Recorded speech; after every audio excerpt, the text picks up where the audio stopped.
Hello, everybody. Welcome back to another episode. Today, I have Praveen with me. So, thank you, Praveen, for being here. It's my pleasure to have you. Thank you very much. Thanks, Lakshit. Yeah.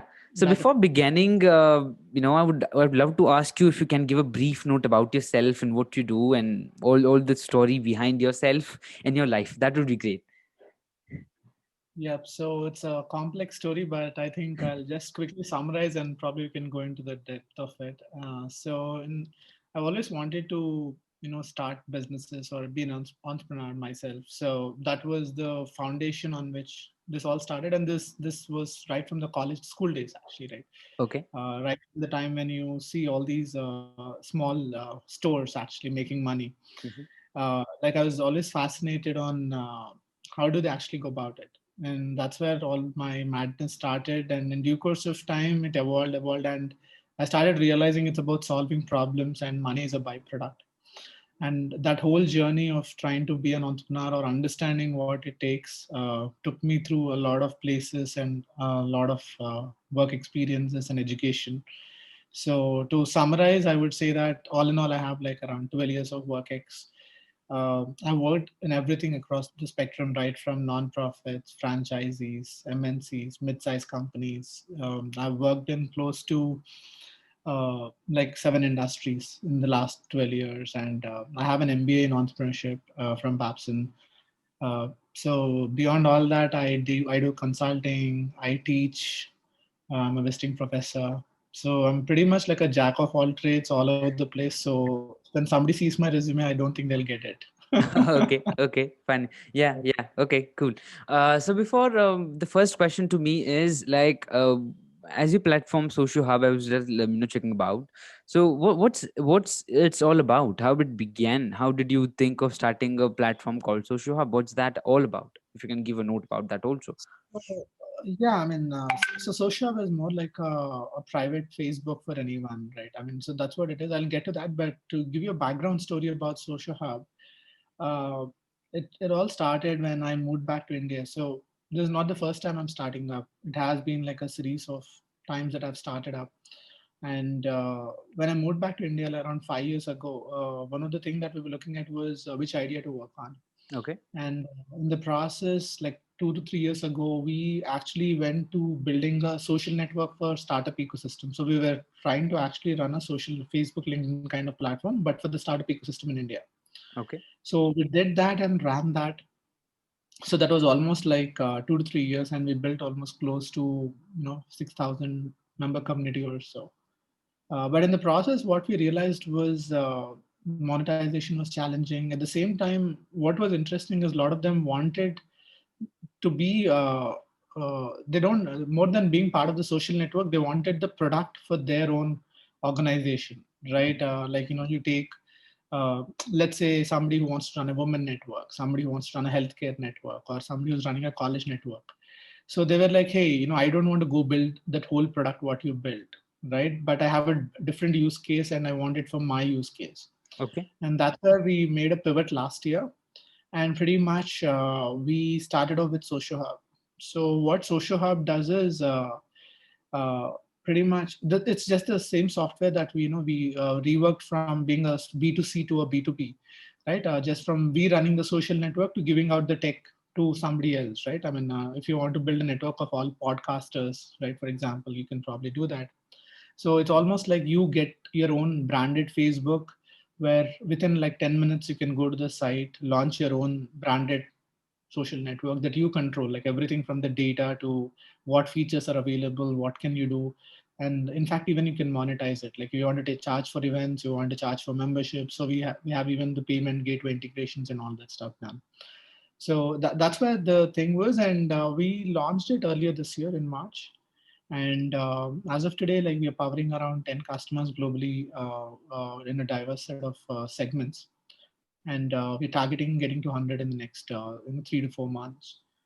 That's where we are. And this is like a wide range of networks, like, from education network, startup network, somebody's running a women network, somebody's running a cultural industry network.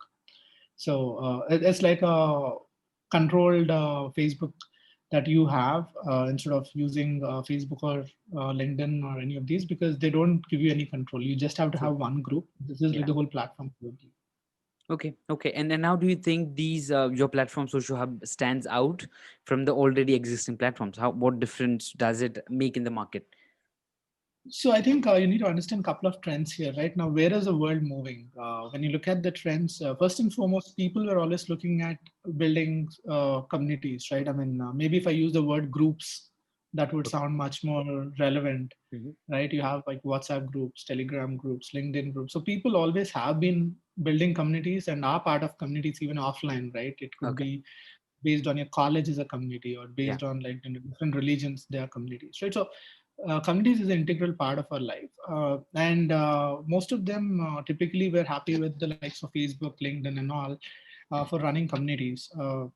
But more and more, what's happening is you have seen like so many issues with Facebooks, or like data breaches, or even Mhm. like a lot of brands, right? For example, uh, what do you think if, let's say, a college says, hey, our whole community is running on Facebook, go join Facebook, right? That doesn't give the right thing. And secondly, they don't have control of features. Like, for example, if True. they want to integrate into a HubSpot, integrate into a learning management system and all.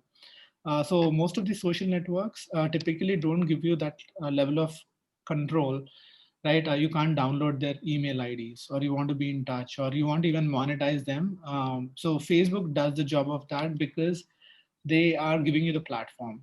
Okay. So the way where we are moving towards, or why we are differentiating, is a lot of these guys already have communities on Facebook or any of these things, but they're looking at building more curated networks around their brand, right? I mean, if you take a college, right, for example, they typically would want to have their student network or alumni network that they control, right? Or you take, let's say somebody's charging, let's say, like, take network of doctors or any associations, or any community that you want to actually bring together. Okay. But here, let's say, you want to charge memberships for them, you want Mhm. to do events for them, or you want to produce content that exclusive for them, and you don't want the rest of the world to be part of it. That is where we have this platform. And also, this platform is something that can give you both the functionality. Like, you can run it standalone, or you can integrate into your systems as well. Like, for example, you already have a website or an app and all, right? We can place this into your system as well. That's where Sociob is working towards, where it's like a white labeled branded network that you have complete control, and that blends into your system. Okay, okay. And where do you see yourself in the future coming? Of course, you said that now we have 10, people there, and we want 100 in some time. Like more than that, what do you see itself in being in future? What more things do you expect, achieving? So the way I look at this is more about, like, think about like what Wix or Shopify are for their respective spaces, right? Like what they do for websites or what they do for e-commerce. We want that to be like a platform where people can just come in and start building their communities, right? And not only just engaging, right? Engaging is a thing of the past. It's very important, but more and more we see that we want people to actually have transactional value, like, maybe monetize their communities, or grow their communities where they have physical aspect. Like, there's a women community based out of Kerala. They are working on skilling women, or bringing them back to careers, or connecting women across businesses, right? Now they have their models in place where they want to grow, at the same time they want to help all the women to grow. Okay. Or another customer is a mental health community based out of Silicon Valley. So they are focusing on bringing the counselors, the patients, right, and all these people who want to have a discussion around it, stakeholders together, and they have memberships driven charging and all that stuff. So the way I see this evolving in the future is, so it has its own segment. It's not in a way like competing with Facebooks and LinkedIn. So there will always be that space of people who want it for free and want to run their networks, or like use it in a better way. And then there would be a set of brands and organizations and individuals who know what they want to achieve, and they feel that the current social networks can't give them that kind of thing. Or a lot of people might even do a combination of both, right? For example, you want to get, let's say, all the let's say you are building a founders network. Let's say you want to bring all the founders on Facebook, which could be 10,000, 50,000. But let's say you want to bring only the serious founders from that into a private network, where you might say that, hey, there's a premium and only people above $100,000 revenue are part of this community. Hmm. That's where you can always have a funnel kind of approach as well. So we see that we want to be a fully customizable, flexible solution around communities Okay. that can help businesses and brands achieve their goals, be it in terms of loyalty, retention, or monetization. Okay, great, and thank you for giving the whole brief about all those things. Could you mind explaining about the business model, how the business model works at SocialHub? Would you, if you don't mind? No, not a problem at all. So pretty much we are a SaaS company. So for those who don't know what SaaS is, it's software as a service. It's a cloud based service where pretty much anybody can, it's like, you don't have to build the technology, right? Technology is already built for you. It's like how you go use Gmail, right? Or Yeah. any of these. You just go log in, create your account, and have your own email account. Similarly, you can have your own social network, right? So you just go to the website socialhub.io, say that, hey, I want to create my network, and just within like 30 seconds, you're inside with your network. And the business model around this is more like subscription, because most of them individually, when they go try and build this, it'll take them a lot of cost, which might end up into crores of rupees. But most of them who want to use this are people who are not either tech savvy or people for whom the cost is not a justification. And Okay. cost is not just about one-time development; it's also about recurring development, right? Because they, let's say you want to have a team which, you have to pay 5 lakhs or 10 lakhs every month, like, and that's not your core, right? Like, for example, you're running if you're running a network around organic food, and for you, like, building a community is like a add-on piece of building all organic guys together. So that's where people end up going with subscription kind of models. That's where the business model comes into play, where typically you buy on a monthly basis, right? I mean, so you take a space, just like how you pay for Netflix, Amazon. So we have a model starting from almost like $99 globally, or it's like 5,000 rupees in India. Obviously, the prices will go up. There's more of introductory pricing for the first 50 or 100 communities, where they can come in, and up to 500 monthly active users, we are charging them around $99.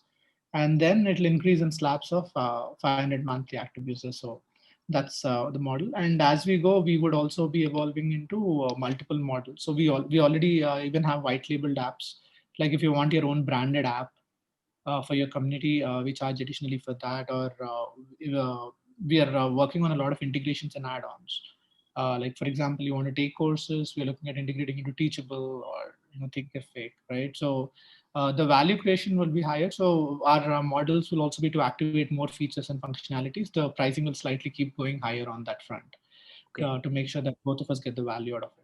Okay, okay.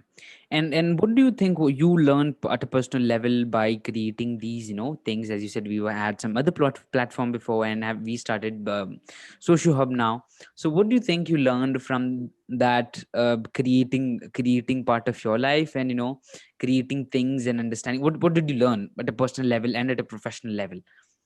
So I have been in the creating business since forever, I think, right? I have always been so one of the common theme that I reflect back when I look back on my trades is like right from college days, I have been somebody who takes initiatives. So Okay. something that doesn't exist over there, like, and even if some project is given, I try to do it differently, or I try to come up with a new idea and say that, hey, we can also do it this way, or we should start this. So one of the thing I realized is attitude difference of thinking like a founder versus thinking like an employee or thinking like a team member. So even if I'm given a volunteer job, I think the attitude of thinking like a founder is very important, because it's not about you're giving this role and you have to only do to only that level, but it's about seeing that whatever you do, how can you create value out of it, right? Okay.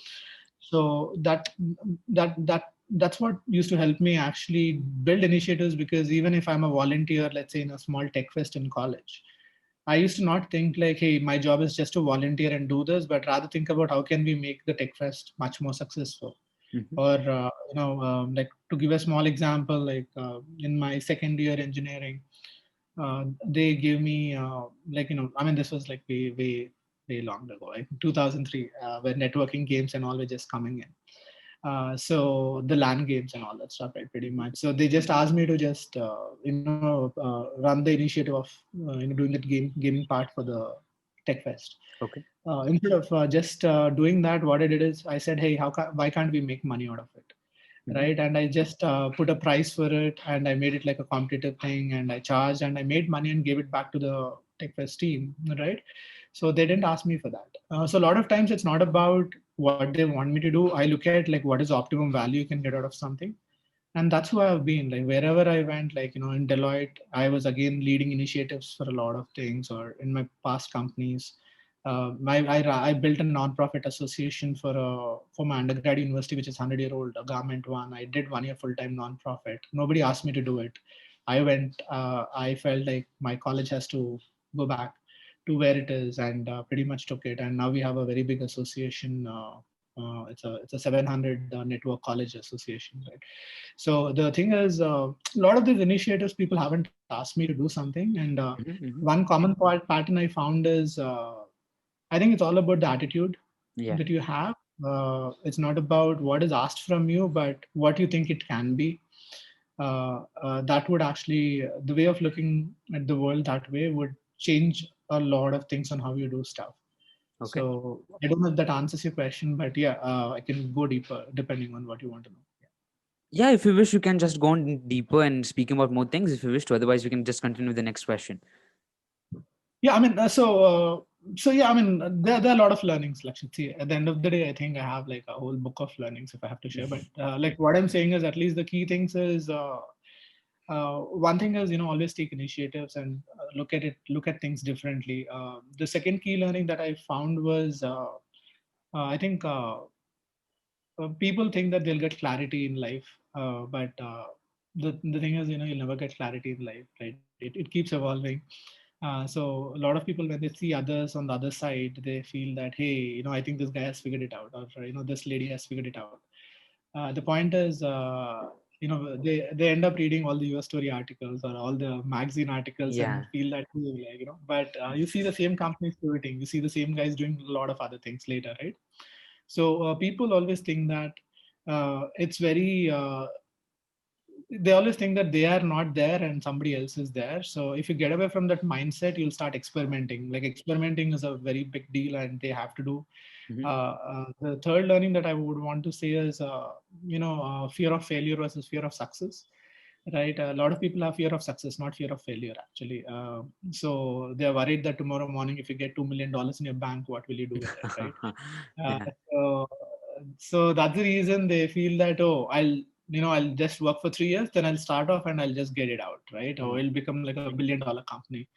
The reality is, that's fear of success, right? I mean, because you already are sure that the day you start, you'll make it big, True. right? So instead of that, if you have a fear of failure, then you'll say that, hey, I might not make it by 30, by 40. Let me start now, Yeah. right? So that's the thing that's stopping a lot of them from actually experimenting with their lives. And the last key learning that I have is skilling yourself, or experimenting over a period of time. What I found is, I have been part of multiple recessions as well, and all these. And one thing that I always learned is skill trumps everything. Your degrees, what you can be and all, right? And it doesn't happen overnight, right? So like suddenly, let's say COVID has come now. It hit a lot of businesses, a lot of people. If they haven't prepared themselves with multiple skills that they can sustain, right? They're going to take a hit, and the same is going to happen. Like now it's COVID, there'll be some other trend coming in and hit you. So it's a lot about skilling yourself, and skilling happens over a period of time, not when you're in distress, Okay. but when even in abundance, right? So that's something that everyone, right, from students, or like much from a much younger age, it's all about learning multiple skills and preparing for the future, so that when the time comes, even in recession, there are industries which do amazingly well. You just should be good at performing in those industries, and that's where a lot of people lose their jobs. Automation is going to hit. So the way I look at future is, it's going to be very challenging for a lot of them, and unless they start working from now on, it's going to be difficult. So I have my own share of learnings around that. Yeah. Okay. Okay. Great. And where do you see the future of tech going here in the country? Like, what do you think we can see evolving? What can we expect in the future, and maybe even in the next years? Because you don't know what happens when. So what do you think could be the future of the tech in India? A lot of people think that future can't be predicted, but future can be estimated very well actually, because one thing that people miss out is a good word called trends, Yeah, right? Like for example, if uh, a weather department, right, a meteorological department comes and says that, hey, clouds are over there, then it's a matter of time that clouds will reach your place, yeah, right? Same is the case even with most of these things. People are just ignorant about the trends. It's not that trends are not available in the market to see, mhm, right? Obviously, like, trends outcomes could be different, but every trend can't fail or every trend won't succeed. But it's like betting or gambling, right? I mean, when you roll a mhm, dice 100 times, you'll get a six at least like one time, if not like yeah, 20 times, right? yeah, So now the question comes back on, how do you predict the future, right? The way to predict the future is being able to, first of all, be aware. So what I mean by awareness is, see what are the things that are actually happening around you, right? Uh, so I'll give a small example. Like, let's say when COVID hit, what would be the trend? The trend will be to protect yourself, protect your family, right? And what are the measures to do that? Maybe have food that gives you immunity, or wear a mask and all. And see, all those businesses have made crores of rupees. Whoever true. has just got into that trend, right? So the reason I'm saying this is same as the thing with the future of it. Now people are going remote, right? People are looking at digital collaboration. Now people are looking at virtual reality, right? You know that these are the trends, right? People are looking at blockchain, right? So it's a matter of time. So it's something like, a trend. Probably the timeline can't be determined always, but a trend most of the time, at least 70% of the time, will eventually be there, right? You say Okay. driverless cars, it's a matter of time. Will it come in 5 years, 10 years, 20 years? It's a Mm, different story. But will yeah. driverless cars come? Yes, absolutely, right? Same is the case with technology. So with technology as well, like, it's very interesting how things are shaping up. We are moving towards a no code world, where it's not about, so there are two things, right? Coding is going to be as common as like, learning English, probably, Okay. right? So it's definitely something that everyone should know, at least to some level. You can't avoid it, because running away from technology is just like, closing your eyes and sitting standing on the middle of a road, right? Okay. So that's one thing I really feel is really important. The second thing that I see is, even if you look at the frameworks, even if you look at most of these providers, SaaS companies, right? India is like the highest growing with 340% growth in SaaS, while rest of the world is averaging around 40%. So the thing with that is, people are building softwares because people don't want to build technology. People want to have softwares that can give them outcomes, right? I mean, Okay. let's say, use Social Hub and you have a network where you can charge 1,000 rupees per person. Like, just tomorrow morning you can get 1,000 people and charge 1,000 rupees, right? And you can probably make 1 lakh or 10 lakhs out of it, right? Why do you need to build a technology when you can get it for like 5,000 rupees or 10,000 rupees and make True. 10 lakhs tomorrow, right? True. So a new trend is coming up, which is called passion economy. Okay. So it's going to be a creators economy. So the future of technology is more about, you'll see a lot of tools coming up around the creator economy, right? Like, for example, you are a creator of podcasts. Yeah. Like, how do you monetize it? How do you engage your crowd? So that is the next big thing that's coming up. You might have seen Patreon become a $1 billion company. So if you start seeing, like, which companies are actually, so Patreon does it for artists, and artists can charge a monthly subscription to just support them, and that became $1 billion company. Like, Teachable is getting there because it's helping all micro creators teach, Hmm. right? Giving them the software, and I'm an individual trainer, I can go teach, right? So this is the power of creator economy. So things are going to get decentralized a lot, and the technology is going to just support. So people should understand the difference between trends and technology, right? Trends is what the outcomes are, right? Like, you want to have a better life, a faster life, Hmm. a cleaner life, whatever it is. Those are the trends. Technology is a thing that will complement the trends, right? To achieve Yeah. a faster life, maybe transportation will get faster, your Hmm. CPUs will get faster, softwares will be more ready-made, automated, right? So don't confuse technology trends, the growth of these things, with growth of regular trends, right? So people make that mistake. They always think that, hey, like, Paytm, what after Paytm? The point is not what about Paytm, right? Paytm, if you look at the trend behind Paytm, it's about the digitization of payments and Payment. taking it to a grassroots level, Yeah. right? That is it.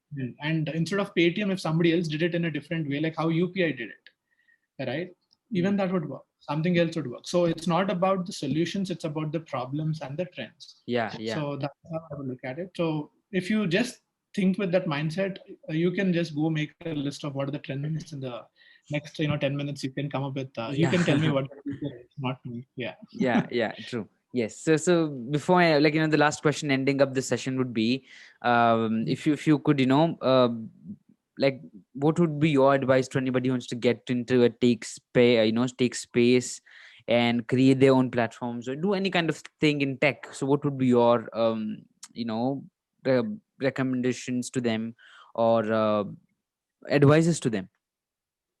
So I think we are living in times where you can experiment with almost zero budget or minimal budgets, right? I mean, that's the beauty of the times that you're living in.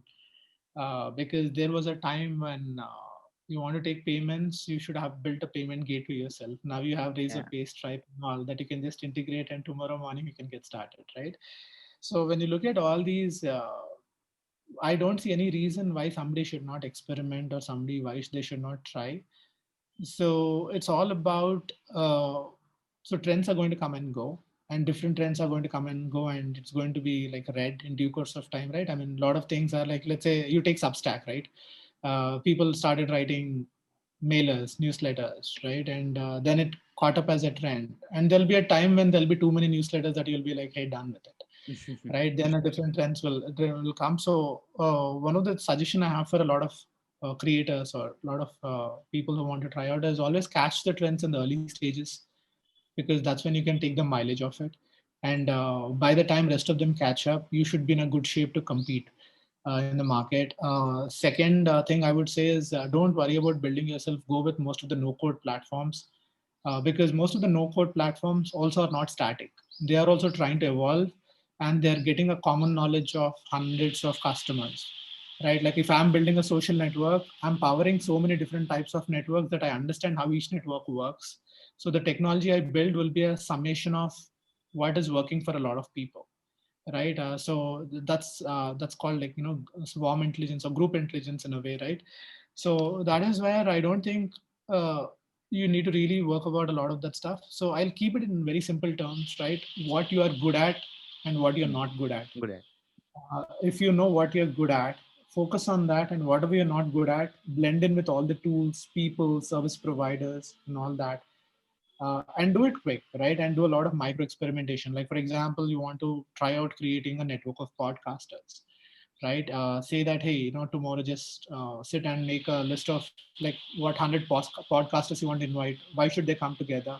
What is the value? If they're part of your network, are they going to get some value, right? Let's say podcasters, and you're getting speakers together into the same thing, and you're saying that, hey, if you come here, you'll get these kind of value addition. Now, if that is a sequence of things, now how much value will they get? Like, let's say somebody gets a business out of a business network, and they could make 1 lakh by just getting some connects from your network, right? They wouldn't mind paying 10,000 for it, True. right? For a subscription to that platform, right? So this is where the beauty of all these platforms are, and start using all these, start using multiple. It works, doesn't work, don't worry, because eventually you'll figure out what works for you. But get in, make the value that you want to get out. Could be money, could be traction, could be loyalty, whatever it is. Hmm. Because the future is going to be not a long-term play. Let me put it that way, right? There was a time where companies were built for 100 years, 200 years, and all, because Yeah. the evolution of things were slow. But right now, you see companies becoming billion-dollar companies, and people making money and getting out of stuff, right? So though it doesn't sound like sweet, but the thing is, a lot of people will come and get out, because it's just the competition. It's the rate at which trends keep evolving that you can't keep up as companies. It's very True. difficult unless True. you become one of those big ones. And unfortunately, even the big ones don't allow you. A lot of them buy out and shut you down, or a lot of them pump in money and unfair advantage, and they kill you as well, right? So it's very it's tough times when you look at like businesses. That's the reason you don't see a lot of Facebook's being replaced, a lot of Insta's being Yeah. replaced, because the point is they're not allowing such companies to even come up, right? So somebody comes up, they just pump in money, or they become investors, or they buy them out. A lot of these things. So innovation and a lot of these things would be definitely controlled by a set of people as well. Okay. There would be always some new guys coming up and trying to play the game and all, but don't expect a lot of that to happen. But from your end, as an individual, what can you do? Use the tools around you, be smart, be quick, take out all the value you can, and then work on the next thing, right? And if something really goes long, that's how every company is. Like, you never know, you can be a 100-year-old company or a 5-year-old company. So that's something your future will tell, and how you play the game will tell. But right now, like, play for the short term, use what you have, and take the best value, and do it sooner before it becomes a noise, right? That's when you Yeah. can really drive the value out of it. So be True. an early adopter is what I'm saying. Yeah. Yeah, really wonderful. Thank you very much for being here and sharing those wonderful tips and advices and sharing your story, sharing the idea of Social Hub. Thank you very much. It was wonderful having you. Really, thank you. Thank you. Thanks, Lakshit. Pleasure being here, and I'm really fascinated like what you're doing at your age. Thank you. Probably you're just having fun. Thank you very much. Thank, All the best. thank you. And Thank you very much. anything else anybody needs, please feel free to reach out. I'm Praveen Dorna. You can just search for me, and you'll get me on LinkedIn or any other space, and happy to connect.